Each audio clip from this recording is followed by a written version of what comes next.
こんにちは。スピリチュアルと癒しのチャンネルです。このチャンネルではスピリチュアルメッセージや瞑想など心と体の癒しに役立つコンテンツをお届けしていきます。ラジオやオーディオブックを聞くように気軽にリラックスしてご視聴ください。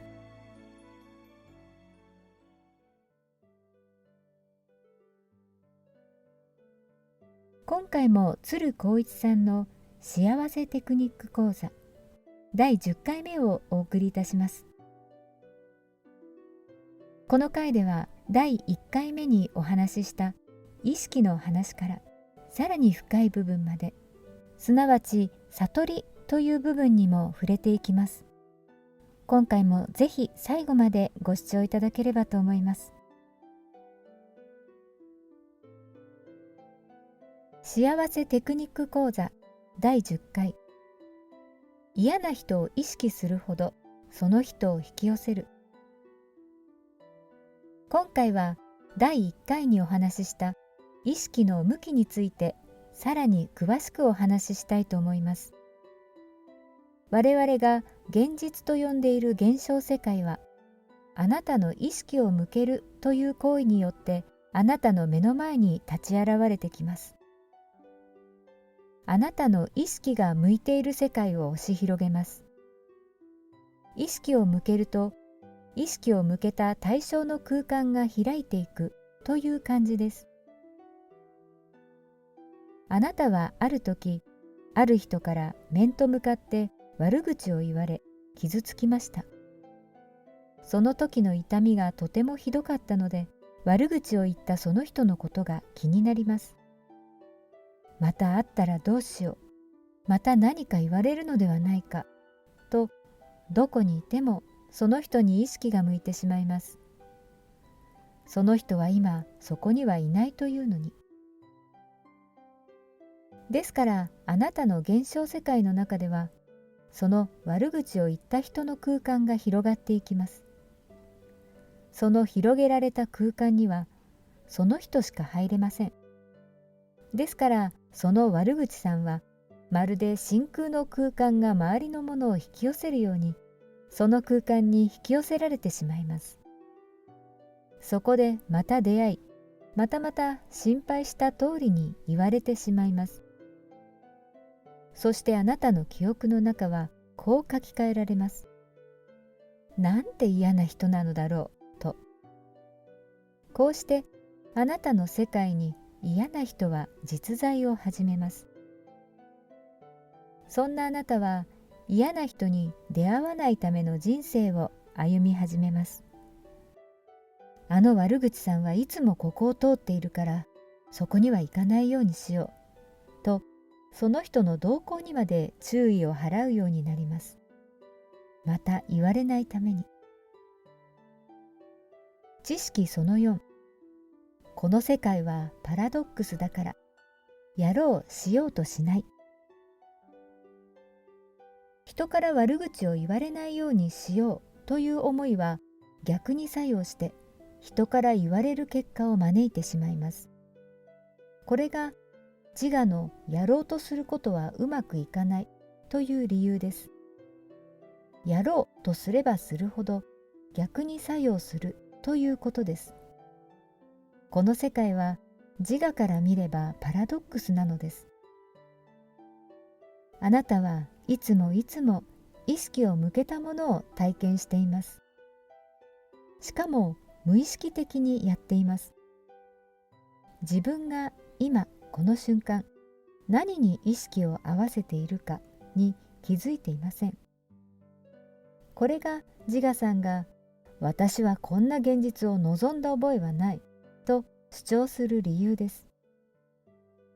自我さんが何と言おうと、あなたの目の前にある不快な現象はあなたが意識を向けた結果です。ではどうすればいいのと今あなたの自我さんは思っているかもしれません。そんな時にはまずそのことに気づいてください。ああ、今私の自我がどうしようと考えていると。そうなのです。自我さんはいつも何かをしようとしています。だから、しようとする自我にいつも気づいていてください。今すぐにできることは、自分の中にいるミニ自我さんを癒してあげることです。また言われたらどうしようと恐れている自我さんがいます。ですから、浄化法のテクニックを使ってください。一人静かに座り、また言われたらどうしようと思ってみてください。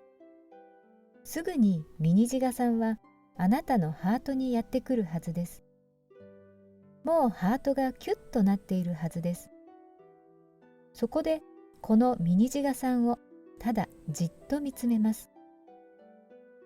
その自我さんが逃げ出していかないように、また言われたらどうしようという言葉を繰り返してください。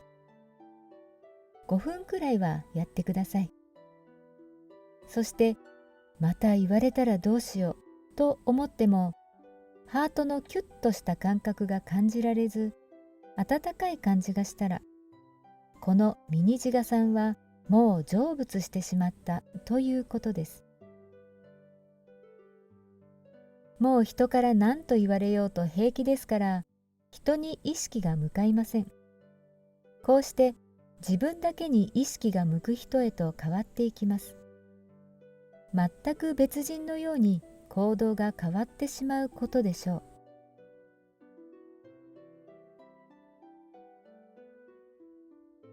目の前の空間は本当にあるのでしょうか。あなたは目の前に実際に空間があると思っています。周りの人もきっとそう思っているかもしれません。では、本当にその空間はあるのでしょうか。ちょっと物理学の勉強をしたことのある人なら気づくはずです。考えてみてください。あるという証拠はどこにもありません。物はどうして見えるのでしょう。目の網膜に視神経細胞というものがあり、この細胞は3つで一組になって色を感じる仕掛けになっています。目の網膜全体にびっしりと細かな視神経細胞が張り付いています。赤を感じる細胞が興奮したとき、大脳はその点を赤と確認します。緑細胞が興奮したときには、その点を緑として識別し、赤と緑の両方が半分ずつ興奮したときには、黄色の点として認識します。ここまでは誰でも知っています。でも、そこで終わっています。ああ、そうか。で、それ以上に考えようとはしません。見る人の意識によって世界の見え方は変わる。赤細胞が興奮するとは、私たちが赤と呼んでいる周波数の波、エネルギーに視神経細胞が反応するからです。では、その波はどこから来たのでしょう。目の前から来たのには違いありません。しかし、目の前のどこから来たのかはわかりません。水の中の映像が歪むように、レンズを通すと歪むように、どこから来たか証明はできません。光が重力によって曲げられることも常識です。何よりも気づいてほしいのは、我々が見ていると思っている映像は、網膜の刺激によって脳内に作られたイメージであるということです。ですから、私の体内に見えたと思い込んでいる映像があることは事実です。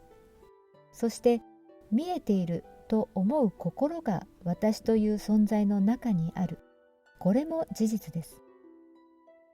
私という個体の脳の中、内的世界に映像が結ばれているというわけです。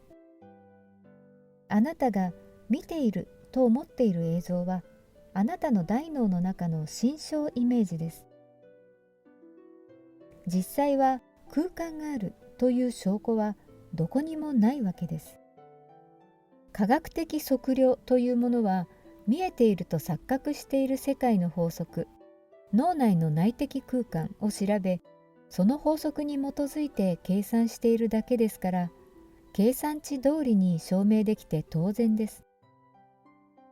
脳の中に結ばれている映像世界、概念世界の法則を物理法則と呼んでいるわけで、実際そうなっているのかどうかは分かりません。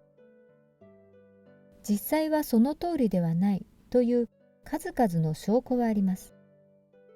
トンボの見る世界、犬の見ている世界、コウモリの見ている世界、それぞれ全く異なった世界を見ていることが分かっています。すなわち、見るものの映像感覚器官の違いによって、この世はさまざまな見え方を提供しています。そして、どれが本当の映像世界なのかは誰にもわかりません。我々が見ていると思っているものは、私たちの大脳という内的世界にあるものです。決して外にある世界が見えているわけではありません。ブロックが外れるとストンと腑に落ちる。では、目の網膜に飛び込んでくる波は一体どこにあるのでしょうか。それがあなたの心の中にあると思っているイメージであり、集合意識の中にあるイメージです。あなたはあなたの心の無限の広がりを空間として見ています。ですから、あなたは心で思ったらどこへでも旅することができます。今、あなたの心の中には、そして集合意識の心の中には、乗り物に乗らないとどこにも行けないという頑固なイメージが出来上がっています。私たちはその心を体験しています。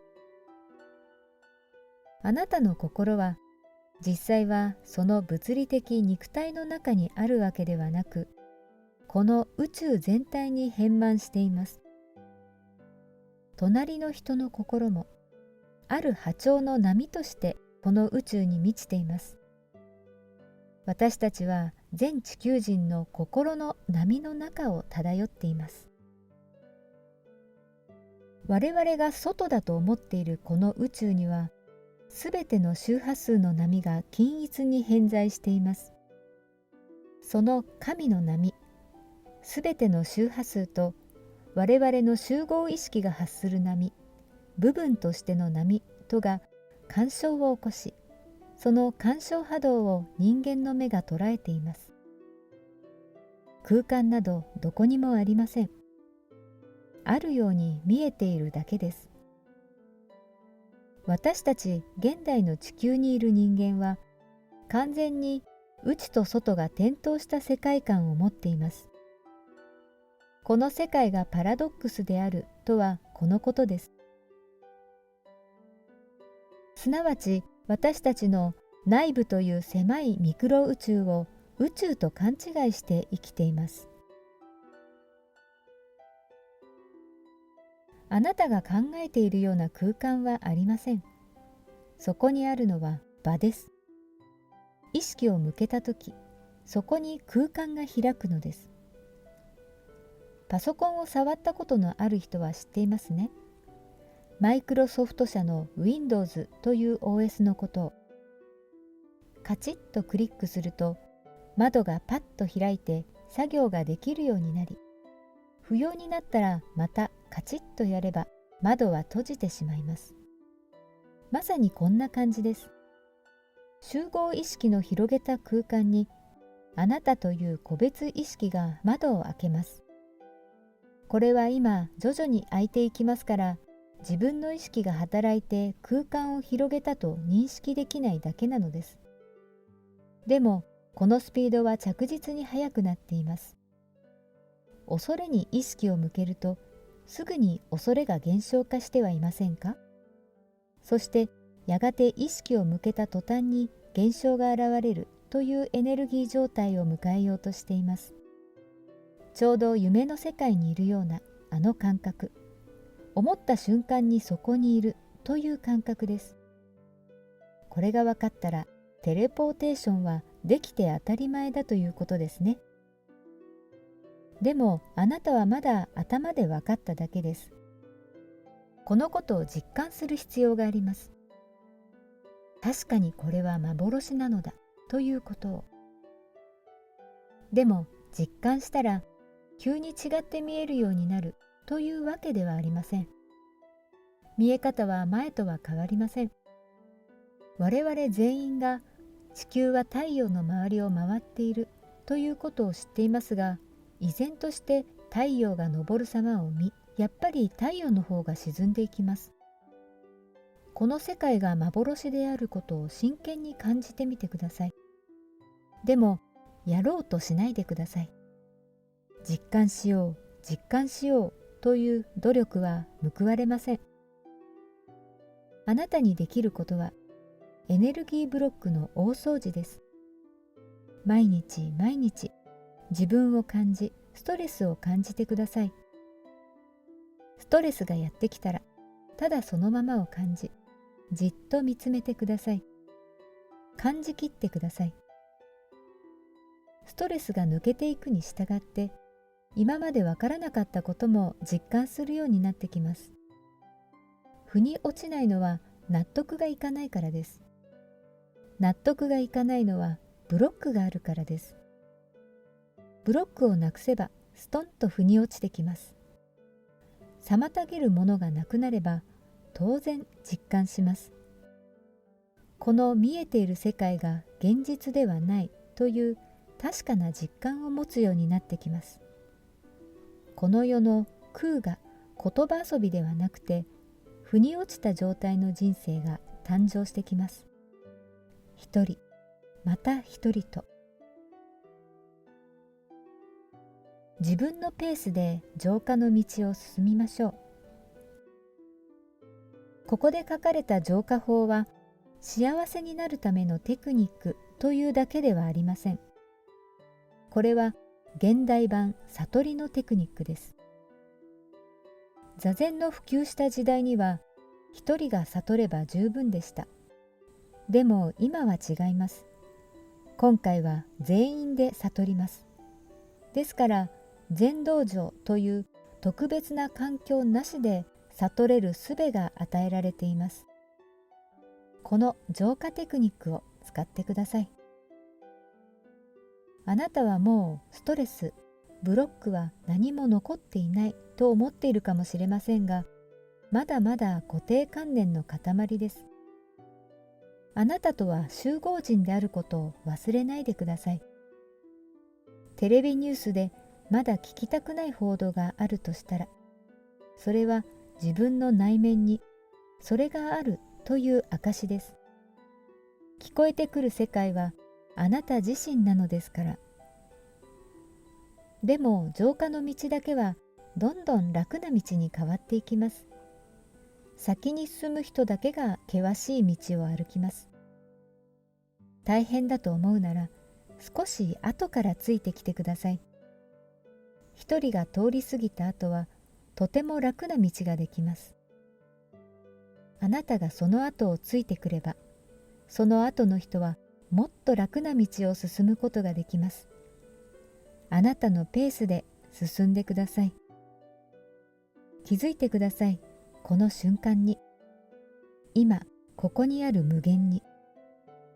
知識ではなく、あなたが発見してください。あなたが神、本当の自分を体験してください。そのためにあなたは今そこにいます。完全な意識がその完全な意識を体験するというシナリオです。その場がここにあります。すべてという場です。